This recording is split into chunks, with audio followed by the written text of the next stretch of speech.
poquito por lo menos por hoy, pero ahora, como te adelantamos durante todo el programa, es el momento de las noticias internacionales, ese. Así es, en el panorama global lo tenemos como todas las semanas a Federico Montero, director del Observatorio del Sur Global. Hola Fede, ¿cómo estás? Buenos días. ¿Qué tal? Buen día, ¿cómo están? Muy bien, Fede, la verdad que contentos de tenerte aquí en la radio municipal. Para hablar de las noticias internacionales tenemos que ingresar rápidamente en lo que fueron las elecciones en Francia, ¿no? Y bueno, la noticia que quizás uno podía anticipar, pero no. ¿Cómo lo viste vos? ¿Cuál es tu análisis acerca del triunfo de Marine Le Pen?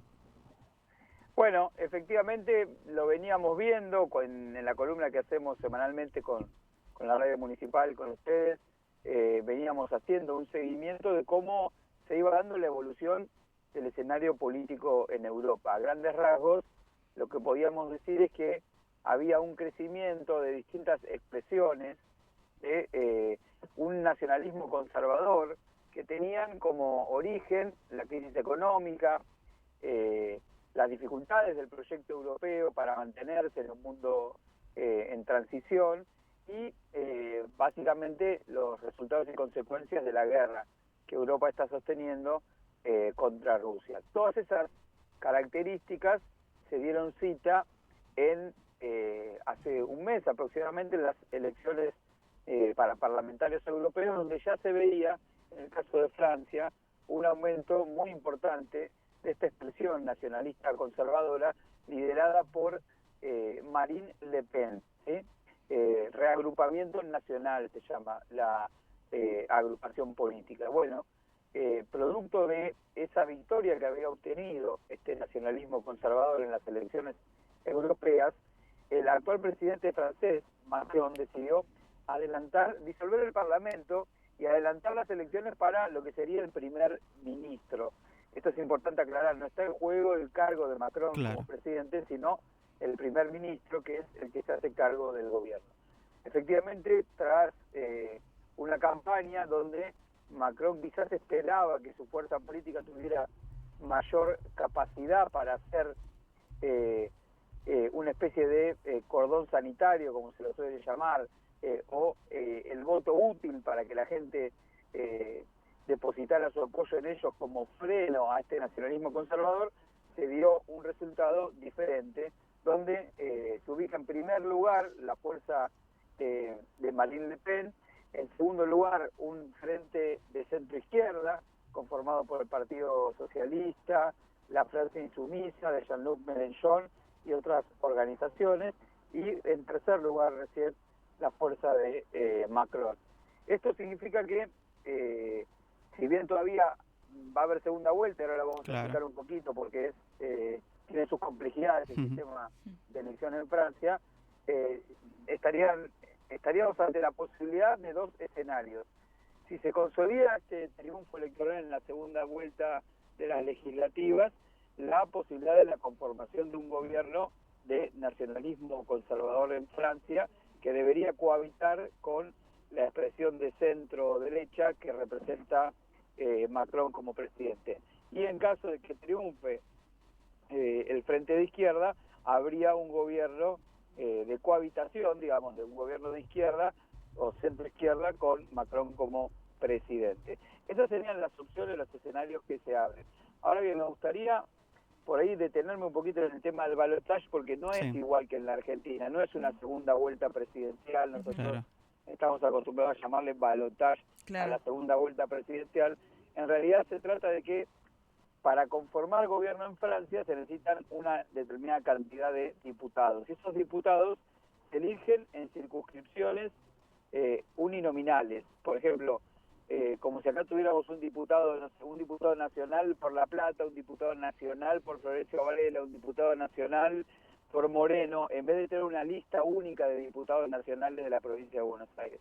Bueno, si no se obtiene una mayoría de 50% en cada una de las elecciones, vas a un balotaje para definir quién va a ser el diputado, por ejemplo, de Florencio Varela, que después elegiría al jefe de gobierno, ¿se entiende? Bueno, lo que va a haber es un balotaje de muchas circunscripciones de Francia para definir quién va a ser el diputado de esa circunscripción, porque en la primera vuelta no obtuvieron la cantidad de votos suficientes. Y ahí se da la incógnita de los acuerdos que se puedan generar, que allí donde el candidato con más chances de derrotar al nacionalismo conservador sea, por ejemplo, de la izquierda, la fuerza de centro derecha estaría dispuesto a bajar la candidatura para favorecer que gane el de la izquierda. Y en el caso inverso, si hay un candidato de centro derecha que está en condiciones de disputarle al candidato de el Frente Nacional de Marine Le Pen, entonces el candidato de la izquierda se bajaría. Eso es lo que se está tratando de coordinar como una estrategia táctica para impedir que la agrupación nacional, la fuerza de Marine Le Pen, llegue al gobierno en Francia. Así, si tenemos que hablar de elecciones, también nos vamos hacia Irán, porque allí se está definiendo la presidencia luego del fallecimiento, ¿no?, de Ebrahim Raisi. ¿Cómo fueron las elecciones allí, en Irán en este caso? Bueno, Irán, una situación completamente diferente a la que acabamos de analizar. Elecciones que se debieron realizar después del trágico fallecimiento del líder, como lo habíamos anunciado en su momento, en este accidente en helicóptero, donde falleció no solamente el jefe de gobierno, sino buena parte del gabinete. Y en el caso de Irán, es una república teocrática, lo hemos conversado en otras oportunidades también, donde existe un líder supremo de orientación islámica, y la forma del Islam es la religión chiita, que tiene una estructura verticalista con un líder supremo, en este caso es el Ayatolá Ali Khamenei, y se van alternando a lo largo de los distintos momentos históricos y políticos de Irán las fuerzas más conservadoras, que son conservadoras, si se quiere, en lo social, en lo religioso, en lo económico también, y las fuerzas más reformistas, que tienden a tener aperturas más de tipo promercado, compartiendo algunas dinámicas de desregulación económica y demás, todas ellas dentro de la misma ideología del régimen de la República Teocrática de Irán. Lo que sucedió en esta oportunidad es que en las elecciones se dio un triunfo del candidato reformista Masoud Pezeshkian, que se impuso frente al candidato conservador Saed Khalidi. Esto puede significar, en términos políticos, que haya un giro parcial dentro de este marco de unidad de concepción que se mantiene siempre en la política iraní, con una apertura de mercado, sobre todo orientada a algunas desregulaciones en materia económica. La gran incógnita que se encuentra detrás de todo esto tiene que ver con, más allá de la política interna de Irán y los cambios que puedan suceder, cómo va a repercutir esto en el alineamiento geopolítico frente al conflicto abierto que existe en Medio Oriente, vinculado con la situación de Israel, la Franja de Gaza, y la posibilidad de que ese conflicto se extienda, como hemos visto, a otras regiones del escenario del Medio Oriente. Si tenemos que hablar de elecciones presidenciales, claramente la que está en foco en estos momentos es la de Estados Unidos, que bueno, está en medio del debate presidencial. Y el debate que se llevó a cabo el jueves 27 de junio, el jueves pasado, encendió las alarmas para los demócratas, ¿no? ¿Por qué, Fede? Bueno, yo creo que todos hemos visto, todos no, Sí. los que estamos interesados en la política internacional, hemos visto algunos videos que muestran la situación de perplejidad, desorientación, por momentos hasta uno podría decir pérdida de ubicación del actual presidente Biden en el cara a cara que tuvo con Donald Trump en el debate presidencial. Se lo vio perdido, con débil de reflejo, con poca capacidad para imponerse frente a un Donald Trump que tiene un estilo ya muy particular, muy confrontativo, muy provocador. Y que usaba eso a su favor, Fede, también. Totalmente, tratando de explotar la idea de que el actual presidente Biden ya es una persona mayor, cosa que lo es, y que no está en condiciones para llevar adelante un nuevo mandato de 4 años, nada más y nada menos que frente a la principal potencia del mundo, embarcada hoy en varias situaciones de conflicto internacional, pero también en una delicada situación política interna, que tiene que ver con este grado de polarización que vive la sociedad norteamericana, una crisis del sistema institucional, como la vimos en el asalto al Capitolio por parte de los partidarios de Donald Trump, y un signo de pregunta respecto de hacia dónde va a ir la propia economía norteamericana en esta competencia estratégica que está viviendo con China. En ese marco de ese escenario tan complejo, la aparición de Biden con este grado de debilidad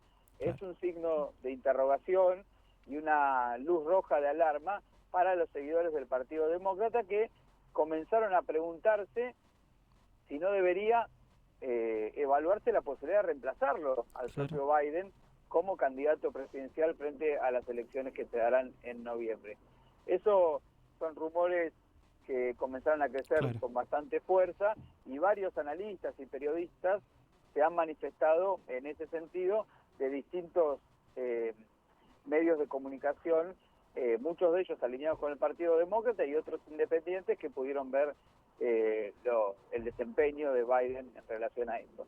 Lo cierto es que las encuestas marcan que tampoco es que los otros posibles reemplazantes de Biden hoy por hoy representen la posibilidad de mejorar las chances al día de hoy frente a Donald Trump. Lo que pasa es que todavía quedan algunos meses de campaña y tendrán que evaluar el costo político también que significaría para un presidente en ejercicio desistir de su propia reelección con el argumento de que no está en condiciones de asumir un nuevo mandato, porque eso implicaría también preguntarse si puede terminar el actual. Bueno, en el marco de esta compleja situación política es que se continúa la campaña presidencial en la principal potencia del mundo. Y para terminar, Fede, te agradecemos para consultarte lo que sucedió en Bolivia. Claramente es un interrogante, las manifestaciones, bueno, de diferentes presidentes, no así el argentino, pero en contra de este levantamiento militar y horas tensas que se vivieron la semana pasada en Bolivia. Sí, bueno, la verdad que las imágenes que vimos fueron muy choqueantes de militares movilizándose frente al Palacio del Quemado, que es el nombre que tiene lo que sería la Casa Rosada en Bolivia, el lugar donde se asienta el poder ejecutivo boliviano, interpretado como un intento de golpe de Estado, denunciado de esa manera por el presidente de Bolivia, Luis Arce, que recibió la solidaridad de buena parte de los mandatarios de la región e incluso también a la propia Organización de Estados Americanos, conducida por Luis Almagro, quien está alineado con Estados Unidos, quienes habían estado detrás del último golpe de Estado contra Evo Morales en 2019.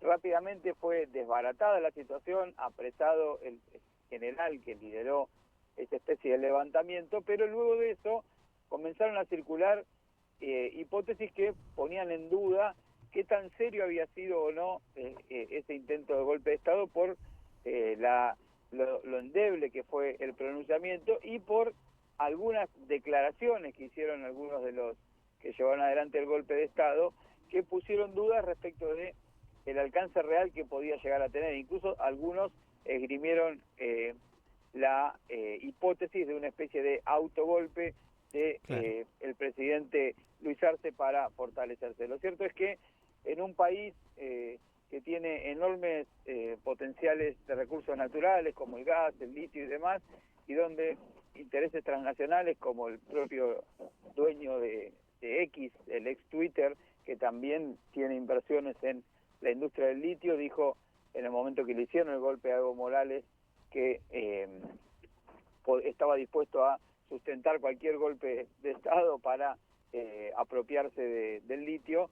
No debiéramos tomar tan a la ligera estas situaciones, y por eso fue importante el repudio al golpe de Estado en su momento, independientemente luego de las tensiones internas que vive el campo popular en Bolivia entre la figura de Luis Arce, el actual presidente, y Evo Morales, el expresidente, que pretende volver a presentarse en las elecciones presidenciales del año que viene, y ahí no está claro si eso va a ser en el marco de una fórmula de unidad con el actual presidente o si habrá alguna forma de interna que de producirse quizás le podría abrir la puerta al retorno a la derecha al gobierno de Bolivia. Pero eso hay que esperar a ver cómo evoluciona el escenario político allí.